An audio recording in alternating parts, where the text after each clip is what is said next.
വെള്ളം എടുത്തൊഴി. അപ്പം സ്വാഭാവികമായിട്ടും മഷി പടർന്നു പോയില്ലേ? അതിൽ 1-2 പേജുകൾ കീറിയിട്ടുണ്ട്. അങ്ങനെയുള്ള സാഹചര്യങ്ങൾ ഉണ്ടാകാൻ പാടില്ലായിരുന്നു. ഈ പാരമ്പര്യമൊക്കെ പറയുന്നവർ അക്കാര്യങ്ങൾ ശ്രദ്ധിക്കണ്ടേ? നിയമ പോരാട്ടം നടത്തേണ്ടത് അറ്റൻഡൻസ് ബുക്കിന്റെ പേജ് വലിച്ചു കയറിക്കൊണ്ടല്ലോ. ബഹുമാനപ്പെട്ട കോടതികളുണ്ടല്ലോ, ആ കോടതിയല്ലോ തെരഞ്ഞെടുപ്പ് കമ്മീഷനിലോ സംസ്ഥാന സർക്കാരിലോ സമീപിക്കാമല്ലോ. നമ്മളൊക്കെ നിയമം അനുസരിക്കുന്ന സിറ്റിസണല്ലേ, പൗരന്മാരല്ലേ? അപ്പൊ ഒരു ദൗർഭാഗ്യകരമാണ്. ഒരു കാരണവശാലും ഇങ്ങനെയുള്ള കാര്യങ്ങൾ ഉണ്ടാകാൻ പാടില്ല.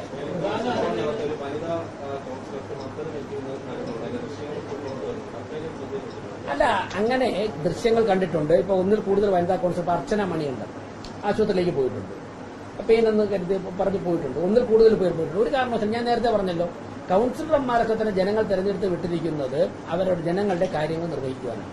ഇത്തരത്തിലുള്ള സാഹചര്യം ഉണ്ടാകാൻ പാടില്ല. സ്വാഭാവികമായിട്ടും പ്രതിഷേധ പ്രകടനം നടത്തും, ആഹ്ലാദ പ്രകടനം നടത്തും, മുദ്രാവാക്യം വിളിക്കും. ഇതൊക്കെ തന്നെ ജനാധിപത്യത്തിൽ മര്യാദയ്ക്ക് നിരക്കുന്ന തരത്തിൽ നമ്മളെല്ലാവരും ചെയ്യാറുണ്ട്, ചെയ്യണം.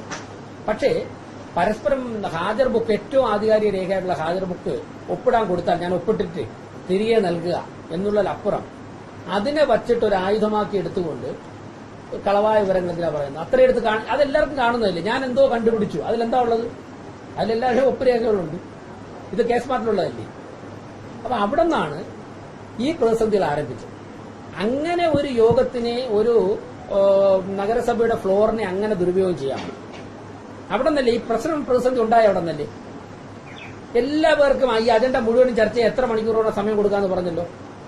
UDF മന്ത്രിസഭയിലെ ഒരു മന്ത്രി അഭിനന്ദിച്ചുകൊണ്ടല്ലേ കൌൺസിൽ തുടങ്ങിയത്, ഈ കൌൺസിൽ യോഗം.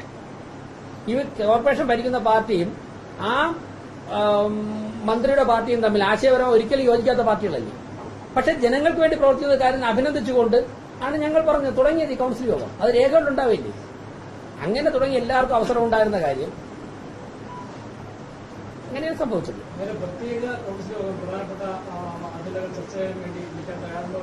തയ്യാറുണ്ട്.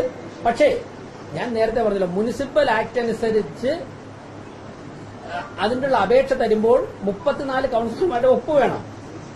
ഇവർ ഇന്നുവരെ 34 കൌൺസിലർമാരുടെ ഒപ്പിട്ടൊരു പേപ്പർ എനിക്ക് തന്നിട്ടില്ല. നിങ്ങൾ മാധ്യമപ്രവർത്തകർ മുൻകൈ എടുത്ത് ഒരു തവണയെങ്കിലും 34 കൌൺസിലർമാരുടെ ഒപ്പിട്ടൊരു പേപ്പർ വാങ്ങിച്ചു തരൂ. ഇന്നിരിക്കുന്ന ഏതെങ്കിലും ഒരു മാധ്യമപ്രവർത്തകരുടെ ഉത്തരവാദിത്വം ഏറ്റെടുത്തിട്ട് വിളിച്ചെന്നാൽ ഞങ്ങൾ അടുത്ത ദിവസം ഡേറ്റ് കൊടുക്കാം.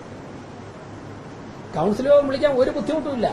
പക്ഷേ ഒരു 20 പേര് ഒപ്പിട്ട ഒരു കത്ത് വെച്ച് കൌൺസിൽ യോഗം വിളിച്ചു കഴിഞ്ഞാൽ മേയർ നടത്തുന്നത് ചട്ടവിരുദ്ധ പ്രവർത്തനമല്ലേ? ഒന്നുകിൽ എനിക്ക് മുനിസിപ്പൽ ആക്ട് അറിയില്ല എന്ന് പറയും. 20 പേര് ഒപ്പിട്ട ഒരു പെറ്റീഷൻ തന്നാൽ വിളിക്കാൻ പറ്റില്ലെന്ന് ഇവർക്ക് മനസ്സിലാക്കണ്ടേ? എന്നിട്ടെന്താ നിങ്ങളെ മാധ്യമപ്രവർത്തകരൊക്കെ തെറ്റിദ്ധരിപ്പിക്കുക, ഞങ്ങൾ കൊടുത്തിട്ട് വിളിച്ചില്ല എന്ന്. ഞാൻ ഇനി പറയാം, ആദ്യം കൊണ്ടുവന്ന കത്തിൽ ഒറ്റ ഒപ്പേ ഉള്ളൂ. മുനിസിപ്പൽ ആക്ട് വല്ലപ്പോഴെങ്കിലും വായിക്കട്ടെ,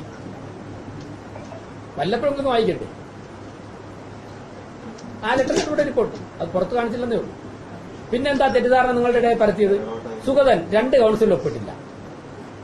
ഇലക്ട്രോണിക് എവിഡൻസ് ഉണ്ടല്ലോ, കേസ് മാറ്റിലുണ്ടല്ലോ, രജിസ്റ്റർ ബുക്ക് മേയർ സെക്ഷനിൽ ഇരിക്കുന്നതാണ്, സംഭവിച്ചു. കേസ് മാറ്റിലുണ്ടല്ലോ, അത് പരിശോധിക്കട്ടെ.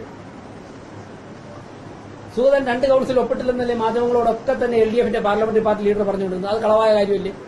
അങ്ങനെ മാധ്യമ സമൂഹത്തെ ധരിപ്പിക്കാമോ? അതുകൊണ്ടല്ലേ ഇന്നത്തെ കൌൺസിൽ എല്ലാവരും ആകാംക്ഷയോടെ കാത്തിരുന്നത്. 3ാമത്തെ കൌൺസിൽ അദ്ദേഹം വന്നില്ല, ഇന്ന് അയോഗ്യനാവുകയാണ്. നാളെ രാവിലെ 10 മണിക്ക് ഭരണസമിതി ഭൂരിപക്ഷം നഷ്ടപ്പെടുകയാണ്. ഒന്നും സംഭവിച്ചിട്ടില്ല.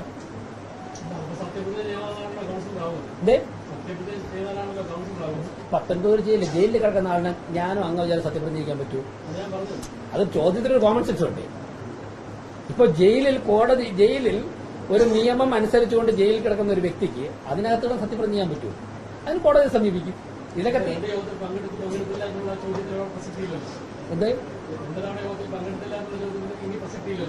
ഇനി പ്രസക്തിയില്ല. ഇന്ന് 2:30 വരെ ഉണ്ട്.